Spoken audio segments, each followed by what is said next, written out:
Jom kita lakar graph bagi fungsi ini. Let's sketch the graph for this function. There are three things you need to show on your sketching. Number one is the shape, x-intercept, y-intercept. Tiga perkara yang perlu ditunjukkan dalam lakaran iaitu bentuk, pintasan x, pintasan y. Bentuk graf ditentukan oleh nilai A. Shape is determined by the A value. Here is 1. So, dia positif. Kalau positif, apa bentuk graf? Bentuk senyum, smiley face, positif, right? So, macam mana kita cari pintasan x, x-intercept? Pintasan x, y iaitu fx sama dengan sifar. Okay, so maksudnya x square minus 7x tambah 10 sama dengan sifar. Selesaikan dia lah. So, kita boleh faktorkan tolak 2, tolak 5, okay, sama dengan sifar.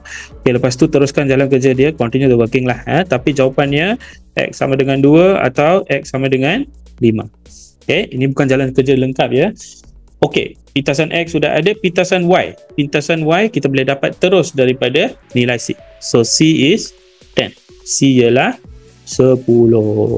Okay, sekarang kita sudah boleh lakarkan graph. Now, when you sketch the graph, lukis dulu paksi x, draw your x-axis, guna pembaris lah. Then lukis bentuk dia dulu, draw the shape.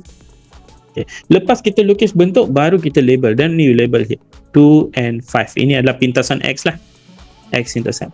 Okay, so sekarang kita tahu mana untuk lukis paksi y. Now we know where to draw the y-axis, which is sini 2, so sifar di sekitar sini, sampai here lah, or maybe here. Okay, so ini fx dan apakah pintasan y? What's the y-intercept?